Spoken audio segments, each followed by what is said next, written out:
Na jambo kubwa la kina mama hawa kuweza kuwakutanisha pamoja, lipo jambo tulifikiria tuje tushirikiane kwa pamoja. Peke yetu sisi tukisema tutafanya bila kuwashirikisha hatutaweza.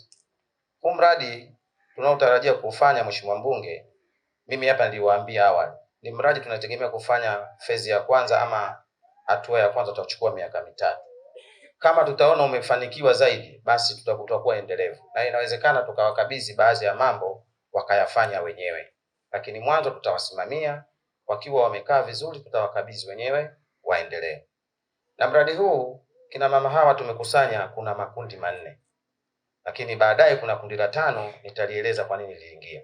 Kundi la kwanza tulikusanya taarifa za kundi la mamalishe. Lakini kundi la pili tulikusanya taarifa za kina mama wanaouza vitafunwa ama vilaji vya asubuhi. Kundi la 3 tulichukua la kina mama wakaanga samaki. Na kundi la 4 tulichukua kina mama wenye vioski vidogo vidogo. Lengo la kuwawezesha ni nini? Je, tunawawezesha tunawaacha ama kuna lengo gani? Lakini lengo kubwa tumesema tarehe 18 tutatoa fedha kwa wanufaika 100 ama tutawawezesha wanufaika 100. Wanufaika wale 100 maana tutaandaa vitu na kwa wakabidhi. Lakini baada ya pale tuna mfumo ambao tunategemea tuje tutengeneze. Mheshimiwa Mbunge, kama hawa kina mama 400 tukaunda vikundi vya watu 5 tunatarajia tutapata vikundi 80 vya kina mama tu peke yake. Lile wimbi la kusema vikundi sasa hakuna kerege ama haviojulikani vipo wapi, nadhani litakuwa limefanyaje, limeisha. Kwa hilo ni zoezi la kwanza la mradi huu unapoendelea. Lakini zoezi la pili, baada ya kuwaunda makundi ya watu 5, kila kundi litakuwa na mwenyekiti na katibu. Mfano tumewezesha kina mama 100. Wale kina mama kuna kundi la mamalishe labda na kundi lingine. Tukiwawezesha wale kina mama 100, hatutawaacha tu vile waondoke. Tutaunda vikundi vya watu 5 lakini wanaotoka kwenye maeneo yao. Kwa mfano kwa Kiwete kuna mamalishe labda 15. Maana yake tutapata vikundi 3. Na kila kikundi kitakuwa na mwenyekiti na katibu. Baada ya sisi kuwawezesha, maana yake tutampa jukumu mwenyekiti na katibu kujadiliana na kikundi chake. Kila siku akifanya biashara tulimwezesha, kila mtu atoe shilingi 1000 tu. Shilingi 1000 ile atakusanya katibu, alafu utafungua mfuko wa pamoja kuanzia mkoba, bado tutapoelekea mbele tutafanya utaratibu mwingine. Kwa hiyo maana tunategemea kila kikundi likakusanya shilingi 5000. Kundi hili la watu 100 tunaamini kwa siku moja tutakusanya shilingi 100,000, Mheshimiwa Mbunge. Kama tutapata makundi ya watu wote 400, lakini sitarajii kwamba tutafikia hao 400. Fanya tuna kundi la watu 300. Maana yake kwa siku, Mheshimiwa Mbunge, tutakuwa tunakusanya shilingi 300,000. Maana yake kwa siku 10 tutakuwa na shilingi milioni 3. Kwa mwezi tutakusanya milioni 9. Ndani ya miezi mitatu tutakuwa na milioni 27. Zile milioni 27, Mheshimiwa Mbunge, ndani ya mradi huu tunafikiria mambo mawili. Jambo la kwanza, tunaweza tukagawa kwenye mfumo shilingi 500,000. Maana yake tunaamini kina mama 54 watakuwa wanufaika wa zile 500,000. Zile 500,000 hatuwakabidhi kama ngawira.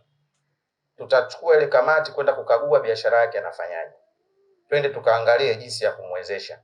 Kama atakuwa biashara yake anayoifanya ina mazingira magumu, inawezekana mamalishe meza mbovu, viti vibovu, anapofanyia kuna vumbi ofisini kwake, twenda kumboreshea. Tutaboresha yale mazingira kutumia hata shilingi 200,000 ama 250,000. Fedha inayobakia kama imebaki 250,000, basi shilingi 100,000 labda na 30 na 50 tutamnunulia mchele hata kilo 40 tumpe. Alafu tutamnunulia maharage na vitu vingine kwa ajili ya ofisi yake. Kama tutamkabidhi hela mkononi haizidi hata shilingi 30,000. Baada ya hapo tutampa maelekezo, kwa sababu hizi fedha anazokusanya bado ni za kwake mwenyewe. Sisi hatuichukui ile hela kwa wakati mmoja.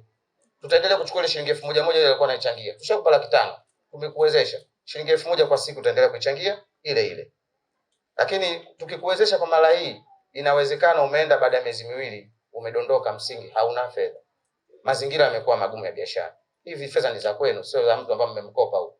Maana yake tutakuja kuangalia jinsi ulivyokwama, tutakuwezesha tena ili uweze kuinuka kwenda mbele. Lengo na madhumuni kuwasaidia, sio kuwaacha mfika tu tunakusanya tu hela tunaziona kwenye akaunti, mtu huko ameharibikiwa tunamwacha tunamwangalia. Kwa hiyo baada ya hapo ninaamini ndani ya mwaka watu wote 200 watakuwa wameisha. Lakini awamu ya pili, jambo la pili tunalifikiria, Mheshimiwa Mbunge, kuna hizi fedha za embedded kutoka CRDB. Kupitia hii milioni 27 tuliokuwa nayo, tunao uwezo kwenda benki kukopa mara 3 yake.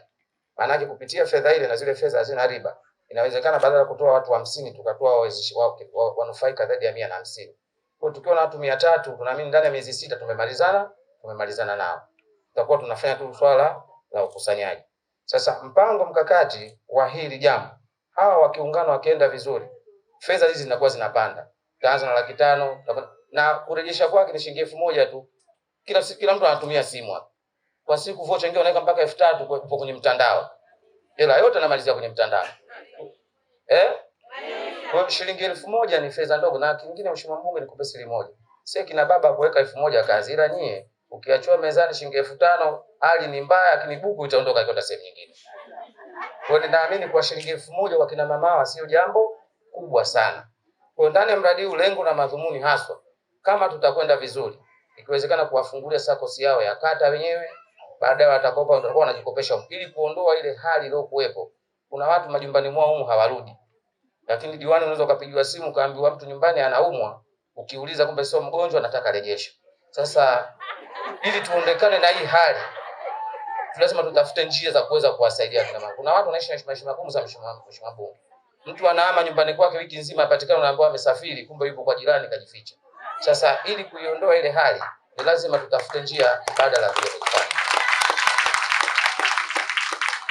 Kwa mheshimiwa mbunge, mimi nadhani niliahidi pamoja na mradi huu niliokuja nao ambao ninakuomba sana tushirikiane pamoja kuwawezesha hawa, na nikuombe kata yangu ikiwezekana iwe ni sehemu ya mfano ama pilot, tushirikiane kuweka mazingira sawa. Ikikupendeza tunaweza tukabeba ile wazo tukapeleka kwenye kata zingine ili kuweza kufanya ikionekana tuweze kuwasaidia kina mama kwenye jimbo hili la Bagamoyo. Na kumbukumbu zangu tukiwa tupo kwenye kampeni niliwahi kuahidi na niliongea mbele yako kwamba ipo siku nitakuita kata ya Kerege, nitaita kina mama wote ili tuje tuzungumze nao, na siku ile imefika na siku yenyewe ndio leo na tumepata bahati. Nilisema kumbukumbu zangu, ninachokumbuka mheshimiwa mbunge, nilikwambia safari yako ya kwanza utakayo kuja Kerege utakuja kukutana na kina mama kama unakumbuka, na imekuja hivyo hivyo. Mwenyezi Mungu amenisaidia. Nikiwa kwenye kampeni nilizungumza hivyo hivyo, nikishikia mbunge kaja Kerege, jambo la kwanza nitamkutanisha na kina mama. Nilisema hivyo hivyo wakaonekana nalopoka. Lakini Mwenyezi Mungu kauli yangu amenisaidia, imekuwa vile vile kauli thabiti kwamba amekuja leo safari yake ya kwanza akaja kukutana na kina mama.